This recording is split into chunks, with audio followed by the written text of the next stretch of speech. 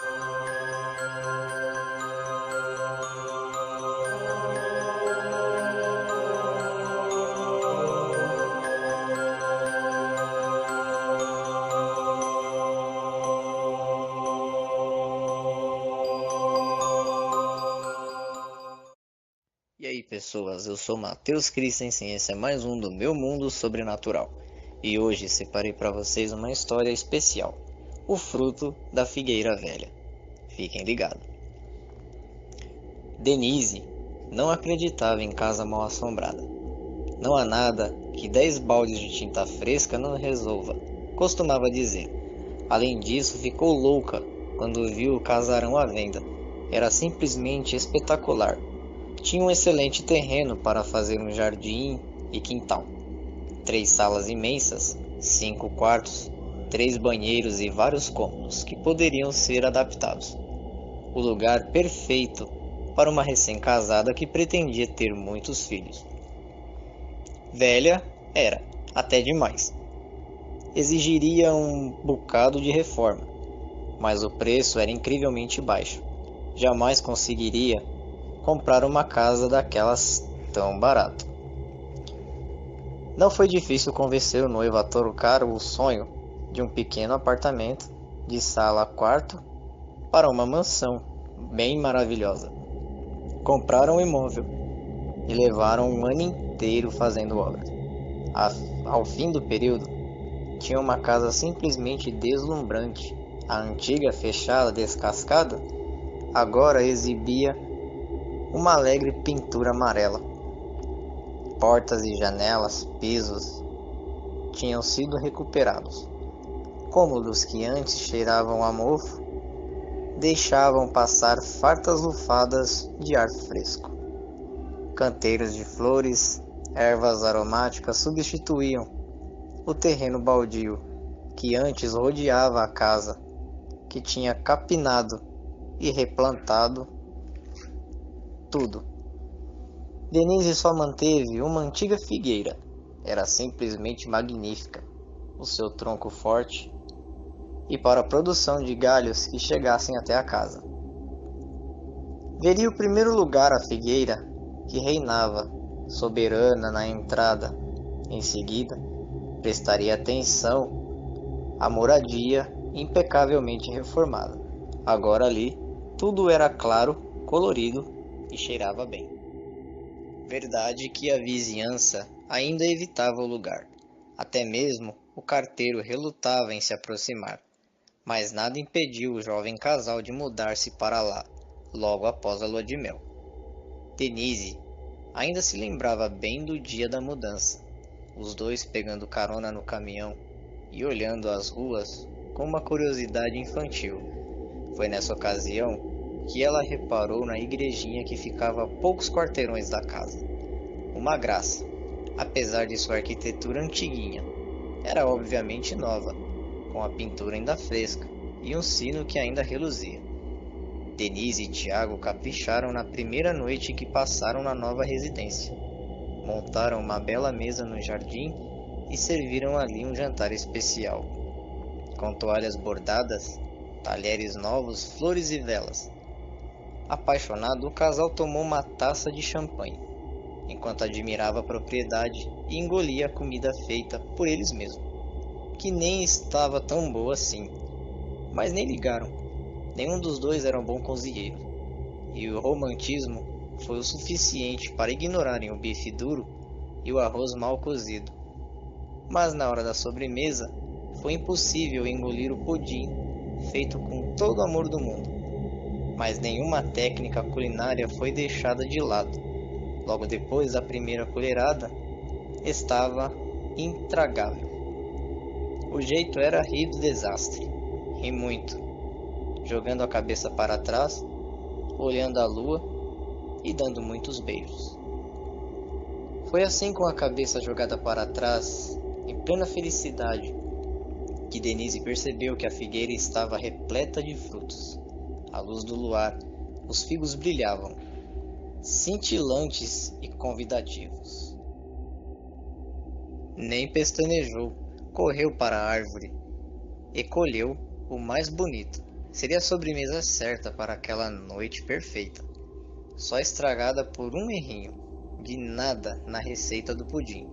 Voltou para a mesa rindo e mordendo a fruta. Estava deliciosa, madura, carnuda e doce como a melhor das sobremesas. Comeu uma metade e deu a outra ao marido, e foram dormir. Nada explicaria o terrível pesadelo daquela noite. A brisa estava fresca e o quarto arejado. Os lençóis eram novos e macios. O jantar tinha sido leve e ela estava muito feliz. Tratava-se de uma realidade tão perfeita que era consigo mesma que Denise sonhava. Sonhava que estava dormindo em sua casa nova, ao lado do seu marido, depois de um alegre jantar no jardim. No sonho experimentava passear o peito do pé de leve sobre o lençol, ia sentindo a maciez do tecido como carinho, até que seu pé tocasse o corpo de Tiago. Então, voltava à posição inicial e começava tudo de novo. Deslizar a pele pelo algodão fresco, tocar a perna do marido, recolher o pé. No entanto, num desses movimentos, esbarrou numa coisa diferente. Em vez da suavidade do tecido ou do calor do corpo de Tiago, seu pé tocou numa superfície áspera e úmida, como um osso recoberto por escamas geladas. Abriu os olhos, sobressaltada, e viu uma criatura sentada em sua cama, entre ela e o marido. Não dava para saber ao certo do que se tratava, se bicho ou assombração. O corpo muito magro era recoberto de couro rugoso. A coisa estava sentada de cócoras, com os joelhos dobrados, mas não de maneira como uma pessoa encolhe as pernas e os pés e as mãos, mas parecido com garras. Lhe diziam que aquilo decididamente não era humano. Nem precisaria dizer, bastava olhar o rosto. A cabeça pendia do pescoço e girava em todas as direções, como uma galinha, mas os olhos estavam cravados nela, miúdos, brilhantes, tão estúpidos quanto cruéis. Embora a coisa não tocasse com as mãos, Denise sentia a garganta comprida de tal modo que não conseguia gritar, tampouco podia mover o corpo. Muda e paralisada, viu quando a criatura abriu a boca. Seria aquilo um sorriso? E lhe disse: "Gostaria de saber quem autorizou a roubar as minhas frutas." Denise queria se defender. Não tinha roubado nada. A casa era sua. Mas a voz não saía. A criatura, no entanto, pareceu ler seus pensamentos. "A casa sua?" Uma risada debochada ecoou pelo quarto. "Quem lhe contou um absurdo desses? Essa casa me pertence. Ela é tudo que está dentro dela." Antes que Denise pudesse retrucar, o estranho ser pulou para o chão e completou, sibilando inclusive: "Você." Dizem que quando uma pessoa morre, vê toda a sua vida passada diante dos olhos, numa fração de segundo. Coisa parecida aconteceu com Denise. De repente, tudo o que já tinha ouvido falar a respeito de fenômenos sobrenaturais passou por sua mente. Ao mesmo tempo, informações a quais jamais dera a menor importância. Histórias que sempre julgara pertencerem ao folclore e às crendices populares. Subitamente tudo fazia sentido. Tudo parecia totalmente real. "Figueiras são a casa do diabo", sempre lhe dizia sua avó. "O tinhoso escolhe essas árvores como moradia porque elas foram amaldiçoadas por Jesus." Denise nunca dera muito crédito às histórias da avó. Tivesse prestado atenção nelas, teria desconfiado do casarão tão barato, do pavor que a vizinhança manifestava do local. Mas nunca tinha sido supersticiosa. "Superstição?" debochou o diabo, lendo seus pensamentos. "Ora, minha querida, você é minha propriedade e está em meus domínios e roubou uma fruta da minha árvore. Vai ter que devolvê-la." Sentada na cama, quase sufocada de pavor, Denise não conseguia responder, nem se mover, nem sequer respirar direito. Quando o grito que soltou de sua garganta, Tiago deu um impulso. Já era de manhã, digo uma manhã alta. Sentada na cama, Denise uivava como um bicho selvagem, na mesma posição em que estivera enquanto o demônio lhe falava as coisas horríveis que escutara. Teria dormido daquele jeito, sentada? Não era possível. A impressão era de que fora tirada dali, inconscientemente, e acabara de ser devolvida a seu quarto. Tiago tentava acalmá-la. Dizia 1000 vezes que tudo não passava de um pesadelo. Mas nada adiantava.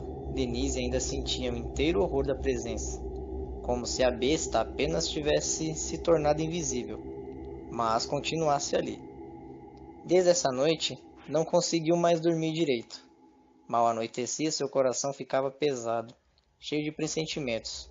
O sono era interrompido, a toda hora, por sustos que faziam abrir os olhos na escuridão. Não havia nada de diferente no quarto, mas tinha certeza que o demônio estava ali. E foi assim. Noite após noite, Denise emagreceu, ganhou olheiras profundas, tornou-se frágil e nervosa. Nada lembrava a jovem apaixonada e cheia de vida que casara tão pouco tempo atrás. 2 meses mais tarde, teve uma notícia. Estava grávida. Em vez de ficar feliz, como era de se esperar, caiu num choro profundo, com muito medo. Para confirmar seus piores presságios naquela noite, o bicho medonho voltou. Ela sentiu a presença dele, e ele dizia: "Não quero perturbá-la demais, minha menina." Começou a pirraçar ela, e dizia: "Mulheres grávidas devem ser deixadas em paz. A última coisa que eu desejaria era que esse doce fruto que você carrega no ventre azedasse por conta de um nervosismo." O peçonhento pulou para o chão e continuou falando enquanto andava de um lado para o outro, balançando com a cabeça, mas sem jamais tirar os olhos da sua presa. E ele dizia: "Mas pense bem, minha linda. Agora você terá uma chance de pagar a dívida que tem comigo. Você ficou com o meu fruto, eu fico com o que é teu. Tudo muito justo. Basta que você me entregue a criança e eu prometo não voltar a perturbar o seu sono."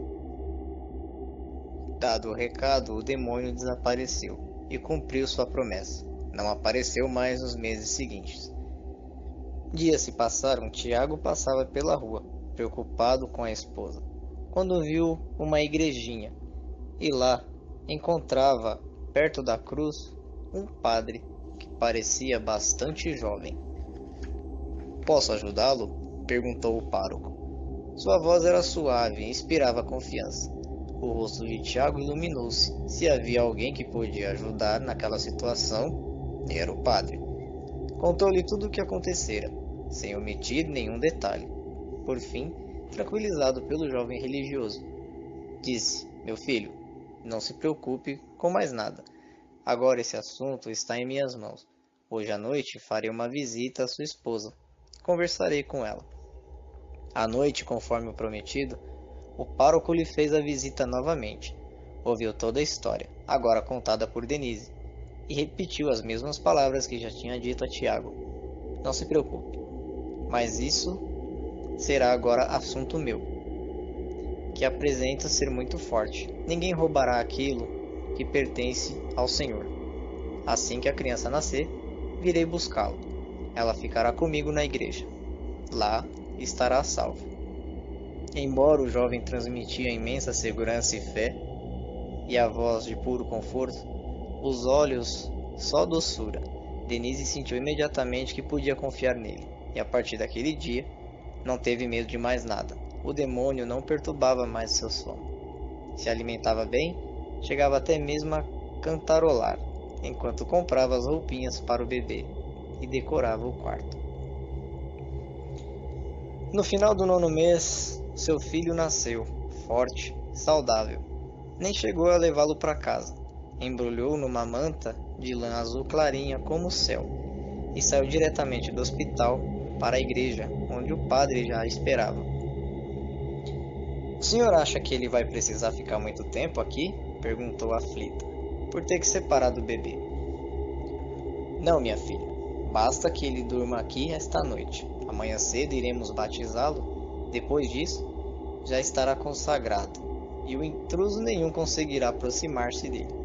Aliviada, Denise deu um beijo na testa do menino e foi para casa, seguida de Tiago. Na manhã seguinte, bem cedo, foram para a igreja, acompanhados do padrinho e da madrinha. Denise estava ansiosa, mas feliz.